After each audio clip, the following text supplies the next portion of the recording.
So I got this email from Amazon about a month ago, saying that I had the opportunity to be a part of a trial group for, I guess what they call Amazon Ultra.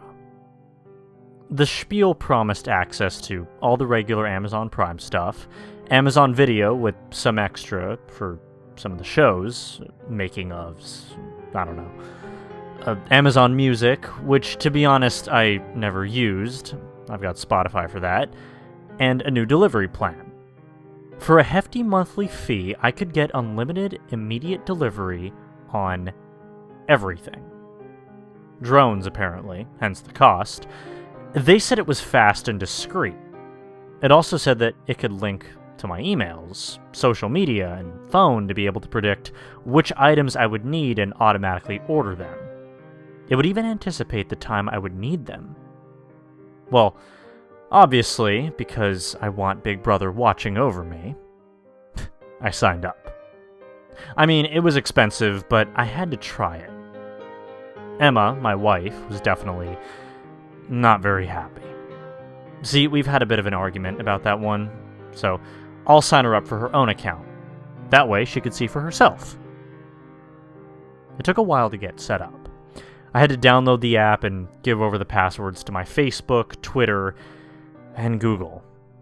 When the app was installing, it also asked for some weird permissions that I hadn't even seen before.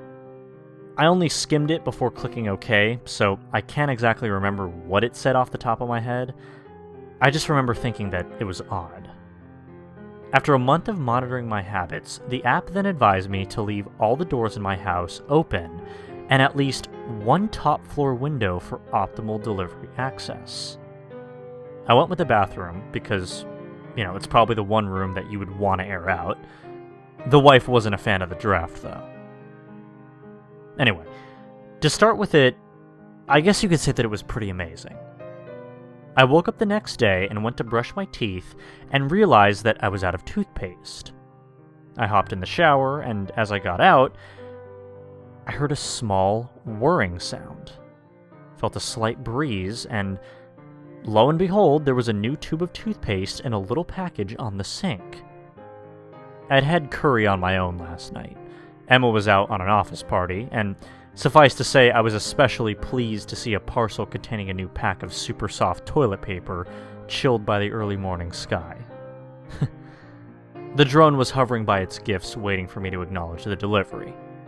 I pressed the green button to signify that I wanted the product, and it flew off, back to wherever it came from.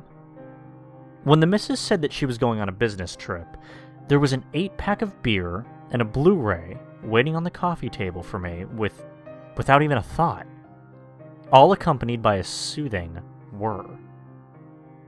It had started to anticipate my wants. And if you'd asked me then, I'd have given the service 5 stars, no question. There were restrictions, however. See, you couldn't just order yourself items to anywhere. It had to be to your designated shipping address. A safety feature that I rather enjoyed.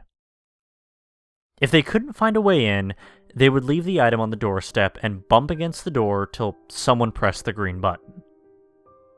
I thought it was strange, but the email did stress how discreet the service was, so I really didn't complain too hard. After all, these things were so convenient. So when I heard a gentle knocking on my door, I knew what to expect. Instead of some treat that I hadn't thought of in its delivery basket, it was a long box, this time. The box was ripped slightly. Now, this wasn't unusual with some of my packages. The items were always okay, so I just assumed it was due to the speed of processing. I saw a metallic glint through the hole. I unwrapped it, and realized that what I held was a long, sharp butcher's knife. I saw a torn portion of the label. It was addressed to Emma. Now, Emma doesn't cook, perish the thought, so needless to say, I was a little bit puzzled. She was on another work trip and said that she would be unreachable for the next week, so I accepted it. A few days later, 2 more packages turned up, also addressed to Emma. I shouldn't have opened them, but my curiosity got the better of me. It was a bone saw and duct tape. I had no idea why she would want them. The tape I could understand, but who needs a bone saw? She works in an office, for God's sake. Slowly, more packages arrived, each one filling me with an increasing sense of dread. A pair of ladies' black leather gloves. Emma never wears gloves. Rat poison. We have no rats. And a huge jug of drain cleaner. The industrial kind. The kind that melts flesh. I checked the label. I tried calling her to check that these were legitimate deliveries, but as promised, her phone cut straight to answer machine. So I accepted them. They were easily returned, and despite my nagging sense of unease, there had to be a reasonable explanation for it. I was just letting my imagination run riot. I awoke on the day of Emma's return with a sick feeling in my stomach. I hadn't been sleeping for the previous few nights, and was exhausted. I groggily opened my eyes and saw a drone hovering at the foot of the bed. I looked in its delivery basket, and what I saw made my stomach drop. It was a plain, square cardboard box addressed to Emma. The corner was ripped. Through the rip, I could see a black, sleek barrel of a pistol. I tore the box apart and looked at the invoice. This delivery had a time attached. It had arrived an hour early, and my heart lurched. Everything else I could dismiss as an error or a glitch, but this? No, this gave me a time. This gave me a method. Amazon was doing its job as advertised. It knew she planned to kill me and wanted to make things as easy as possible. I was just lucky to have signed us both up.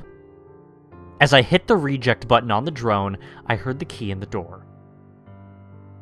My relief at watching the weapon fly out of the open window was swiftly replaced by rage. That fucking bitch! After all of our years together, she would do this to me? She was probably fucking someone else as well. She's never in the house. And as she walked up the stairs, I imagined her with 1,000 lovers, drinking champagne and laughing as they plotted their lives as after the minor inconvenience that was my life had been removed. She walked into the bedroom, and I screamed at her that I knew what she planned to do. That slut laughed in my face. In my face! The red mist of fury descended, and through the rush of blood in my ears, I heard a faint whir. I felt the drone put the hammer in my upraised hand, and as I brought it down onto my former lover's head, I could see her smile turn to a look of fear. Gray matter slowly oozed from the wound as she fell backwards onto a tarpaulin that was already being pulled into place by 2 drones. They really were so convenient. As I poured drain cleaner onto the body, a thought gave me pause. You know what? I don't think I ever did sign her up for an account.